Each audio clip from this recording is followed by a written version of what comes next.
भगवते वासुदेवाय नमः। आप सभी को अजय एकादशी की हार्दिक शुभकामनाएं। भगवान श्रीहरि आप सभी के एकादशी व्रत को स्वीकार करें तथा आप सभी की मनोकामनाओं को पूर्ण करें। आज द्वादशी के दिन अजय एकादशी व्रत पारण पर सुने तुलसी माता की पावन कथा को। कथा आरंभ करते हैं। तुलसी माता से जुड़ी एक कथा बहुत प्रचलित है। श्रीमद् देवी भागवत पुराण में इनके अवतरण की दिव्य लीला कथा भी बनाई गई है। एक बार भगवान शिव ने अपने तेज को समुद्र में फेंक दिया था। उससे एक महातेजस्वी बालक ने जन्म लिया और यह बालक आगे चलकर जालंधर के नाम से पराक्रमी दैत्य राजा बना। इसकी राजधानी का नाम जालंधर नगरी था।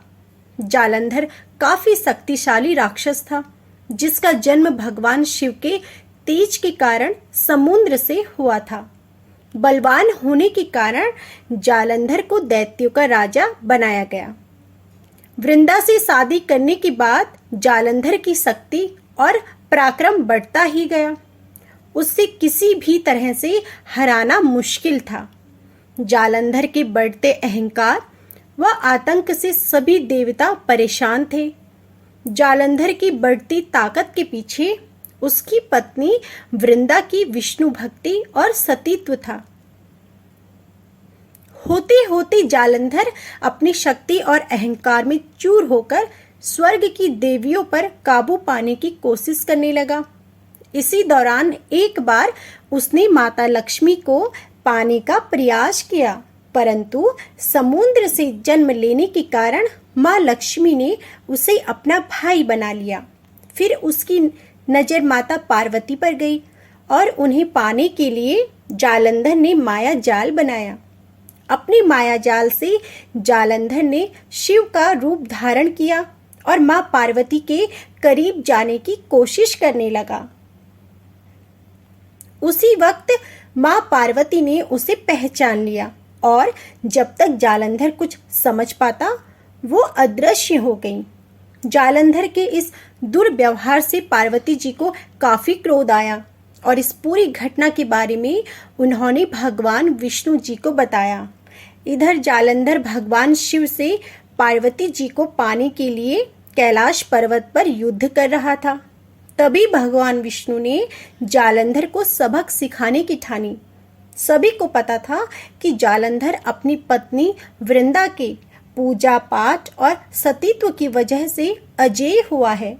ऐसे में भगवान विष्णु जी ने जालंधर को हराने के लिए उसकी पत्नी का पतिव्रत धर्म भंग करने के लिए मायावी चाल बनाई।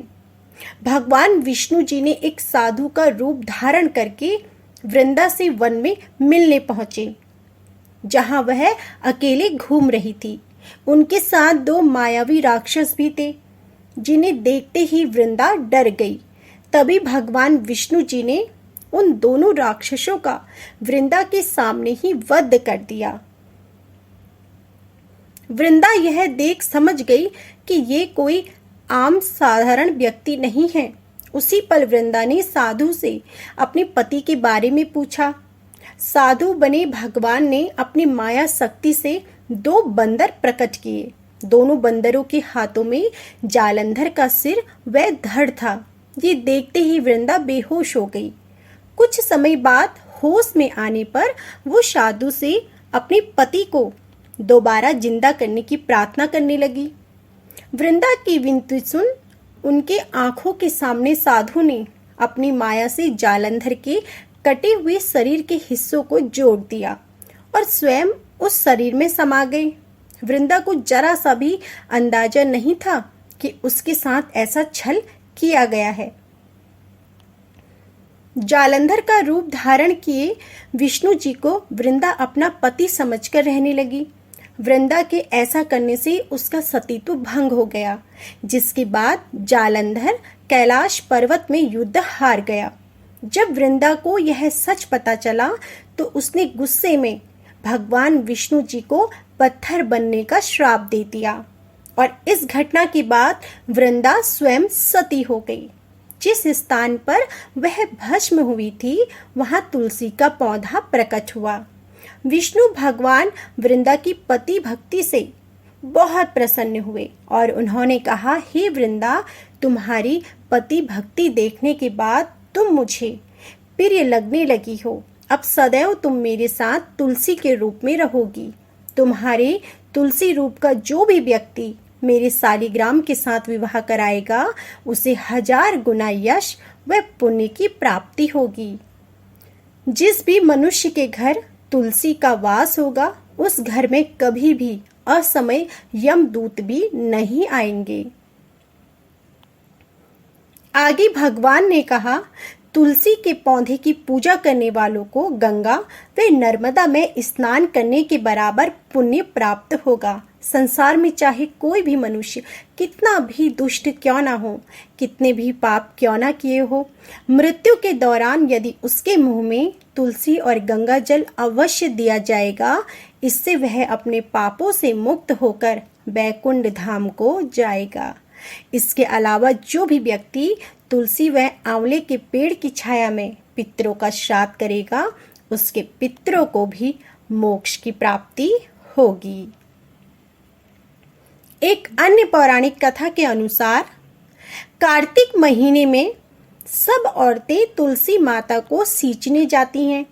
सब तो सींच कर आती हैं, परंतु एक बुढ़िया आती हैं और कहती हैं कि हे तुलसी माता, सबकी दाता, मैं तेरा बिडला सींचती हूँ। मुझे बहू दे, पीले रंग की धोती दे, मीठा मीठा घास दे, बैकुंठ में वास दे, चटक की चाल दे और 11 का दिन दे, कृष्णा का कंधा दे। तब तुलसी माता यह बात सुनकर सूखने लगी। तो भगवान ने पूछा कि हे तुलसी, तुम क्यों सूख रही हो? तुलसी माता ने कहा, मेरे मन की मत पूछो। तो भगवान ने कहा कि अगर मैं यह बात नहीं पूछूंगा तो कौन पूछेगा? तुलसी माता ने कहा कि एक बुढ़िया रोज आती है और यही बात कह जाती है, परंतु मैं सब बात तो पूरी कर दूंगी, लेकिन कृष्णा का कंधा कहाँ से दूंगी? तो कृष्ण भगवान बोले कि जब यह मरेगी तो अपने आप कंधा दे आऊंगा, तो बुढ़िया माई से कह देना। बाद में बुढ़िया माई मर गई। सारे गांव वाले इकट्ठा हो गए और बुढ़िया को ले जाने लगी, तो वह इतनी भारी हो गई कि किसी से भी नहीं उठी। तब सबने कहा कि यह तो इतनी पूजा पाठ करती थी, पाप नष्ट होने की माला फेरती थी, फिर भी भारी हो गई है। बूढ़े ब्राह्मण के वेश में भगवान आए और सबसे पूछा कि यह कैसी भीड़ है। तब एक आदमी बोला कि यह बुढ़िया मर चुकी है, पापिणी थी, इसलिए किसी से उठती भी नहीं है। तो भगवान ने कान के पास जाकर कहा, हे बुढ़िया माई, मन की निकाल ले, पीताम्बर की धोती ले, मीठा मीठा घास ले, बैकुंठ का वास ले, चटक की चाल ले, चंदन का काट ले, झालर की झंकार ले, दाल भात को जीम और कृष्णा का कंधा ले। फिर यह बात सुनकर बुढ़िया माई हल्की हो गई। भगवान जी अपने कंधे पर ले गए और उसे मुक्ति मिल गई। हे तुलसी माता, जैसे उसकी मुक्ति करी वैसे हमारी भी करना, और जैसे भगवान ने कंधा उसको दिया वैसे हमें भी देना। तुलसी माँ की पूजा करने से साधक की सभी मनोकामनाएं पूर्ण होती है, साथ ही घर में सुख शांति और समृद्धि का आगमन होता है। इसके अलावा रोग व्याधि से भी साधक को मुक्ति मिलती है। तो यह थी हमारी संपूर्ण द्वादशी के दिन सुनी जाने वाली तुलसी माता की पावन कथा। उम्मीद है कि आपको हमारी यह कथा जरूर पसंद आई होगी। कथा पसंद आई हो तो प्लीज़ वीडियो को लाइक ज़रूर कीजिएगा। कमेंट बॉक्स में जय तुलसी माँ जरूर लिखिएगा। जय श्री हरि।